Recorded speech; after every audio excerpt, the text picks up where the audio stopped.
Korea Aerospace Industries recently gave me a tour of the production and flight test center for the KF-21 in Sachon, South Korea. It's been 10 years since South Korea's mostly indigenous fighter program, KF-21 Borame, entered development, and it's still on time.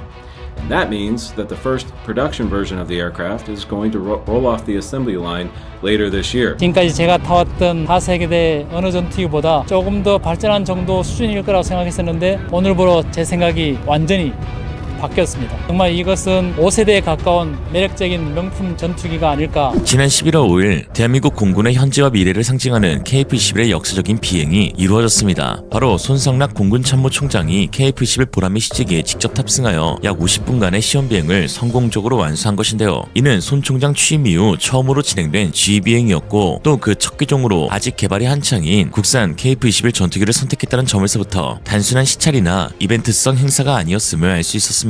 손 총장은 시험비행 조종사 강준 수령과 함께 조종석에 올라 상승 및 선회, 고속비행 등 다양한 기동을 직접 수행하며 조종 안전성과 항공전자 장비의 정확도를 면밀히 점검했습니다. 특히 국산 A사 레이더의 최대 탐지 거리를 직접 확인하고 항공기에 탑재된 가상훈련체계 ETS를 통해 미티어 중거리 공대공 미사일과 A-2000 아이리스-T 단거리 공대공 미사일 등 가상무장을 직접 사용하여 적기를 격추하는 등 KF-21의 핵심 전투 능력까지 실전적으로 테스트했는데요. 이는 KF-21이 기계적 비행 성능뿐만 아니라 전투기의 두뇌와 신경망에 해당하는 에비오닉스와 소프트웨어의 통합이 성공적으로 진행되고 있음을 공군 최고수장으로서 직접 확인한 것입니다. 이처럼 현직 공군 참모총장이 아직 전력화가 완료되지 않은 개발 중인 시제기에 자신의 안전을 맡긴 것은 세계적으로도 유례를 찾기 힘든 파격적인 행보입니다. 이는 KF-21의 최종 고객인 공군의 최고 책임자가 카이와 ADD 개발진 그리고 공군 52 비행전대의 시험비행 조종사들의 기술력을 총장의 생명을 맡겨도 될 만큼 완벽하게 신뢰한다는 절대적 신임의 표현인데요. 이는 밤낮 없이 개발에 매진해온 수백, 수천 명의 개발자들과 엔지니어들의 사기를 최고로 끌어올리는 가장 극적인 상징적 행동이었죠. 동시에 이 비행은 전세계 잠재 구매국을 향한 최고의 마케팅이기도 합니다. K방산 수출 전선에서 KF-21은 폴란드, UAE, 사우디아라비아, 필리핀 등 전세계의 뜨거운 주목을 받고 있는데요. 단순한 성능 제안서나 잘 만들어진 홍보 영상이 아닌 공군 참모총장이 직접 타보고 운용해본 장면은 그 어떤 것보다도 강력한 품질 보증서가 되는 것이죠. 이러한 KF-21의 압도적인 개발 속도와 신뢰성은 5세대 전투기 개발을 선언한 다른 경쟁국들의 프로젝트와 극명한 대조를 이룹니다. 일례로 튀르키예의 5세대 전투기 칸을 말할 수 있는데요. 2024년 2월 첫 비행에 성공했다는 칸이지만 이는 잠시 뜨고 내리는 수준이었을 뿐 그 이후로 지금까지 본격적인 기동 시험 비행이나 시스템 통합 테스트 단계로 나아가지 못하고 있죠. KF-21이 이미 공군 최고위급 인사가 탑승해 전투 기동과 A사 레이더 성능을 검증하는 성숙된 개발 단계에 이르렀다는 이 사실 하나만으로 두 기체를 동일 선상에서 비교하라는 일부의 시도에 무언의 쐐기를 박은 것입니다. 이번 송 총장의 비행이 더욱 뜨거운 반응을 불러오는 이유는 그가 착륙 직후 말했던 소감 때문인데요. 그는 솔직히 비행 전에는 F-15나 F-16 같은 4세대 전투기와 비슷하거나 조금 더 나은 수준일 것이라고 예상했지만 오늘부로 제 생각이 완전히 바뀌었는데 4세대의 발전형이 아닌 5세대에 근접한 전투기로 이루 말로 표현할 수 없는 감동을 받았습니다. 라고 했습니다. 제가 과거에 F-15K를 도입해서 전력화할 때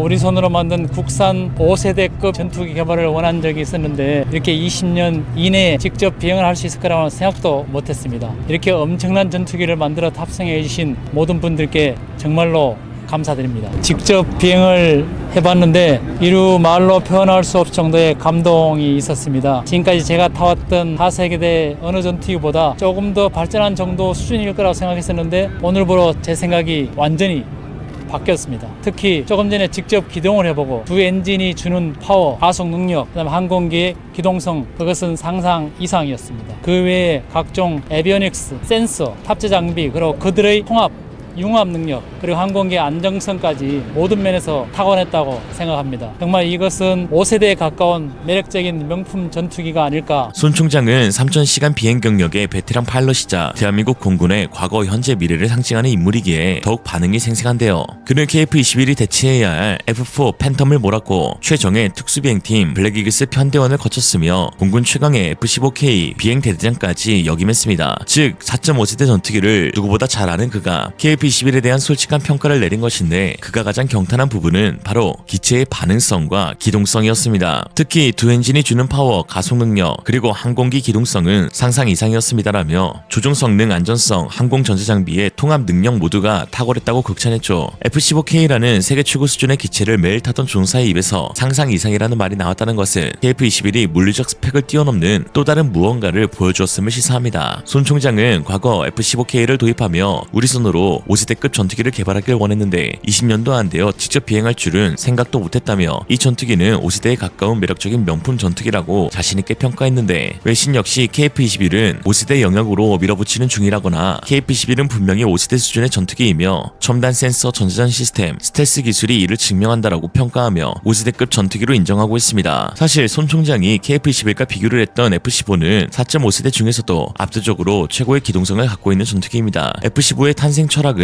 지상 임무에는 단 1%도 할애하지 않겠다는 모토에서 시작되었는데요. 1970년대 오직 소련의 미그-25를 격추하고 하늘의 패권을 장악하기 위해 탄생한 F-15AC 이글에 대한 이야기죠. 1대1이 넘는 경이로운 추력대 중량비를 바탕으로 한 에너지 기동성은 지금까지도 최고로 꼽히는데 EM 차트에서 F-15는 여전히 가장 강력한 기체 중 하나로 분류되죠. 비록 손 총장이 운용한 F-15K는 지상 타격 임무를 위해 개조된 전폭기이지만 그 근간의 강력한 힘은 여전합니다. 이에 손 총장 역시 KF-21이 F-15의 압도적인 물리적 스펙, 즉 TW나 익면화 중에서 F-15를 완전히 압도할 것이라고는 예상하지 못했을 것입니다. 하지만 놀랍게도 KF-21은 40년의 기술 격차로 이 구도를 뒤집었는데요. 1970년대의 설계의 F-15가 최고 출력의 머슬카라면 2020년대의 최신 공기역학과 디지털 플라이바이 와이어로 무장한 KF-21은 가히 F1 머신이었습니다. EM 차트상에서 F-15는 강력한 힘으로 속도를 잃지 않고 오래 도는 지속선의 능력에서 여전히 세계 최강이지만 현대 공중전은 그게 다가 아니죠. KF-21은 컴퓨터가 기체를 한계까지 정밀제어하며 더 날카롭고 빠르게 기술을 돌리는 순간 선회와 실속 직전까지 기술을 치켜드는 고바듦과 기동에서 F-15를 압도합니다. 1970년대 아날로그 제어 시스템을 가진 F-15가 감히 시도할 수 없는 위험한 영역까지 KF-21은 최신 기술로 초당 수백 번 계산하며 알아서 기체를 제어하고 밀어붙일 수 있죠. F-15K 베테랑인 손 총장이 상상 이상이라고 표현한 것은 바로 이 기술로 구현한 40년 격차의 민첩성이었을 것입니다. 이 같은 KF-21의 놀라운 기동성을 증명하는 또 하나의 사례가 최근 발생했는데요. 바로 공군 특수비행팀 블랙이글스의 운용기체가 현재 TOC-B에서 KF-21 보라매로 교체된다는 사실입니다. 특수비행이 기동성을 예술로 승화시켜 관객에게 증명하는 과정인데 이로써 KF-21의 기동성이 증명된 것이고 또한 스텔스 설계 기반 전투기로 운영하는 세계 최초의 정규 특수비행팀이 되는 것이죠. 그럼 왜 굳이 KF-21로 교체라는 것일까요? 우선 현재 블랙이글스가 운용하는 TOC-B 기종은 공중 구비 기능이 없는데요. 이로 인해 영국, 폴란드 등 유럽이나 중동에서 열리는 해외 에어쇼에 참가할 때 여러 나라를 격려하며 중간 기착 및 급유를 받아야 하는 물리적 한계가 명확했습니다. 특히 최근 일본이 자국 안보 논리를 내세워 블랙이글스의 기착지 제공과 급유를 거부하는 외교적 문제까지 발생하면서 공중 급유가 가능하고 장거리 논스톱 비행이 가능한 KF-21로의 교체 필요성이 강력하게 대두되었죠. 또한 KF-21 편대의 비행은 그 자체로 가장 강력한 마케팅 수단이 됩니다. TOC-B 대한민국 최초의 초음속 항공기라는 상징성을 가졌다면 KF-21은 대한민국 독자 기술로 개발한 최첨단 전투기라는 그 이상의 상징성을 갖기에 국가적 자부심을 고취하는데 KF-21만큼 적합한 기체는 없습니다. 그러나 이는 표면적인 이유일 뿐 숨겨진 이유는 따로 있었는데요. 바로 8대의 KF-21 물량을 공군이 추가로 주문함으로써 전투기 한 대당 개발비가 분산되어 전체 생산 단가를 낮추는 효과를 가져올 수 있다는 것입니다. 또한 초기 양산 물량 40대 이후 블랙2로 넘어가기 전 발생할 수 있는 생산 공백기를 메워줌으로써 카이와 수백 개 협력 업체의 생산 라인을 안정적으로 유지하는 핵심적인 역할을 하죠. 또한 이 8대의 KF-21은 그 자체로 완벽한 전투 능력을 갖춘 전투기로 전시의 스모크 포드만 떼어내고 즉시 미사일과 폭탄을 장착하면 대한민국 공군의 가장 강력한 8대의 결전병기가 추가되는 것인데요. 이는 F-35와 달리 우리 손으로 완벽하게 통제할 수 있는 엄청난 전략적 예비자산의 확보를 의미합니다. 마지막으로 기존에 사용하던 TOC-B 기체는 KF-21 도입을 진지하게 고려 중인 필리핀과 같은 국가의 패키지 딜의 일환으로 저렴하게 판매하거나 혹은 공유하는 전략적 카드로 활용될 수 있습니다. 최근 실제로 KF-21에 대한 세계의 관심이 뜨거운데요. UAE는 방공사령관과 차관이 직접 KF-21에 탑승한 후 포괄적 협력을 체결했고 필리핀은 고위급 간부가 카이와 협상 테이블에 앉았으며 사우디 역시 노후화된 토네이도 전투기 대체기종으로 KF-21을 점찍었다는 보도가 이어지고 있는데 이 국가들의 공통점은 명확합니다. 이들에게는 5세대급 센서와 준 스텔스 성능도 중요하지만 그에 못지않게 중요한 것이 것이 바로 압도적인 기동성이라는 것입니다. 필리핀은 남중국해에서 중국의 젠16, 젠10 편대를 상대로 수량에서 절대 이길 수 없습니다. 유일한 방법은 질적 우위를 점하는 것이죠. 중국 전투기가 영공을 침범할 때 KF-21이 젠10보다 더 민첩하게 기동하고 먼저 기술을 돌려 라곤할 수 있다는 사실 자체가 강력한 억지력이 될 것입니다. UAE와 사우디의 상황도 마찬가지인데요. 핵심 위협인 이란 공군은 F-14, F-4, 미그-29 등 구형이지만 경험 많은 4세대 전투기를 다수 운영하고 있습니다. 이들을 근접전에서 확실하게 제압할 고기동 전투기가 필수적인데 F-35와 같은 5세대 스텔스기를 도입하기도 현실적으로 어려울 뿐만 아니라 특히 이런 스텔스기가 언젠가는 BVR 교전이 실패하거나 근접 식별이 필요한 상황이 반드시 온다는 것을 알고 있죠. 그때 최후의 승패를 결정짓는 것은 결국 전투기의 기동성인데 KF-21은 5세대급 센서, 준 스텔스 성능, 그리고 4.5세대를 능가하는 압도적인 기동성까지 모두 갖춰 이들의 전략적 요구에 가장 완벽하고 유일한 답을 제공하는 기체로 부상하고 있는 것입니다. 즉 유일한 대안으로 유일한 대안이 된다.